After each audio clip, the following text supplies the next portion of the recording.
Kali ini saya akan berbagi pengalaman menggunakan SketchUp untuk menggambar produk-produk perkayuan. Saya menggunakan SketchUp Pro 2021. Kalau teman-teman menggunakan versi lain juga bisa, karena pada intinya sama aja. SketchUp ini sangat membantu pekerjaan kita dalam mendesain suatu produk custom yang diinginkan konsumen. Kadang konsumen kan cuma memberikan gambaran tanpa ukuran. Di sini kita bisa menggunakan SketchUp untuk menggambar desain yang diinginkan konsumen, menentukan cutting list, menghitung kebutuhan material, dan lain-lain yang nantinya akan sangat membantu kita dalam menentukan harga jual. Oke, ini adalah jendela pertama, jendela SketchUp. Kemudian pada bagian Create New Model, kita pilih Simple. Di sini saya tidak akan membahas SketchUp secara detail mengenai tools-toolsnya dan fitur-fiturnya, karena akan sangat panjang, dan tutorial mengenai itu telah banyak bertebaran di YouTube.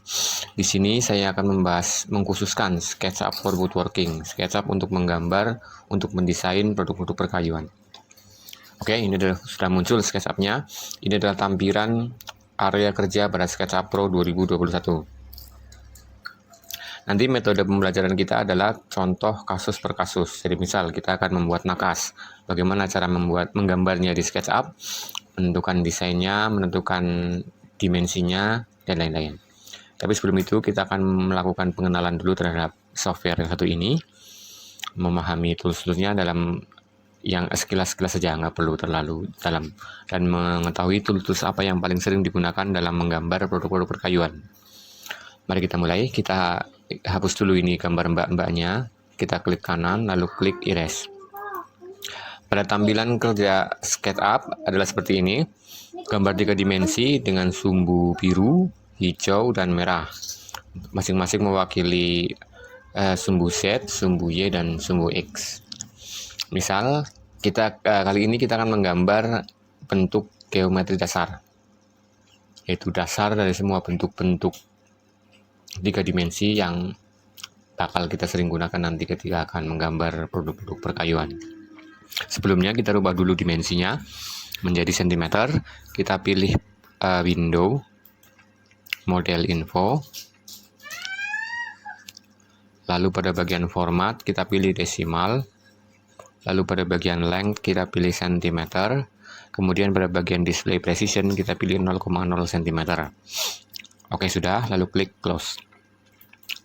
Kita akan menggambar persegi, misal dengan ukuran panjang 120 dan lebar 60 cm. Kita klik tool rectangle atau menggunakan shortcut pada keyboard dengan cara menekan tombol R. Lalu kita arahkan kursor ke area kerja, dan teman-teman bisa perhatikan kadang dia berwarna merah, berwarna hijau, atau kadang berwarna biru. Tergantung di mana pergerakan mouse kita. Simbol-simbol warna ini menentukan di mana objek baru akan terletak, di sumbu mana. Untuk merubahnya secara manual, kita menggunakan tanda panah pada keyboard. Tanda panah atas untuk warna biru, kanan untuk merah, dan kiri untuk hijau. Posisi peletakan objek baru ini akan sangat membantu bila gambar kerja kita udah kompleks, udah banyak, udah besar. Kemudian kita akan menambahkan suatu objek di posisi mana, kita menggunakan tombol shortcut keyboard ini. Oke, lalu kita geser kursor ke titik origin. SketchUp ini auto snap ya, jadi kalau kita gerakan kursor maka dia akan otomatis menempel ke titik yang telah ditentukan. Jadi nggak perlu harus dipas-pasin, itu nggak perlu. Kemudian kita klik satu kali, kemudian lepas, nggak perlu ditahan mouse-nya. Kemudian kita geser mouse untuk menentukan di mana objek baru akan diletakkan. Perhatikan pada bagian kanan bawah, pada bagian dimension, angka-angkanya berubah sesuai pergerakan mouse.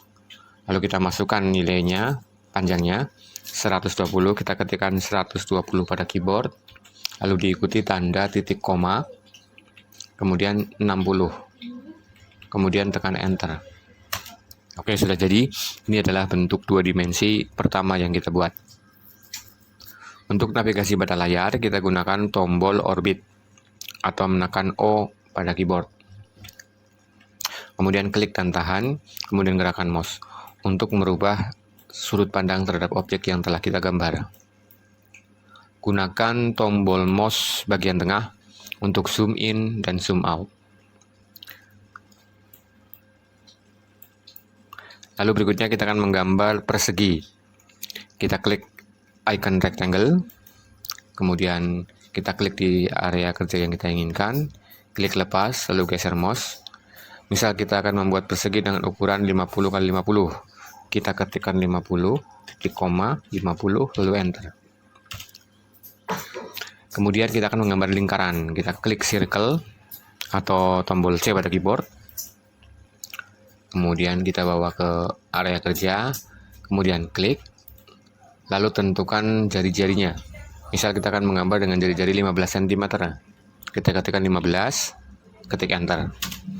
Oke, maka ini adalah lingkaran dengan diameter 30 cm. Untuk mengeceknya, kita menggunakan tab Measure Tool. Klik, lalu kita cek panjangnya 30 cm. Ini juga kita cek 120, benar. 60. Untuk penggunaan tab Measure lebih lanjut akan kita bahas di bagian berikutnya. Ini hanya untuk pengenalan saja. Lalu kita menggambar segitiga, gunakan polygon. Kemudian pada side-nya kita rubah dengan cara menekan backspace, ketikkan angka 3, lalu enter. Klik, lepas, lalu gerakan mouse sesuai arah yang diinginkan. Kemudian kita akan menggambar segi 5. Kita klik lagi polygon. Kemudian yang sisi 3 tadi kita hapus dengan menekan backspace pada keyboard. Ketikkan angka 5, enter. Klik, lepas, gerakan mouse ke arah yang diinginkan. Kemudian untuk segi 6, kita ketikkan backspace dulu untuk menghapusnya. Lalu masukkan angka 6, tekan enter. Kemudian klik di sembarang tempat.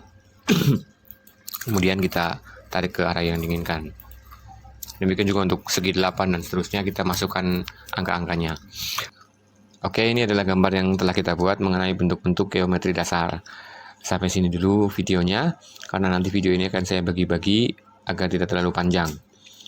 Di video berikutnya kita akan sama-sama belajar mengenai bagaimana caranya memberi ketebalan pada objek, merotasi objek, menambah ukuran, mengurangi, memindahkan, dan sebagainya. Semoga video ini bermanfaat. Dan sampai jumpa pada video berikutnya.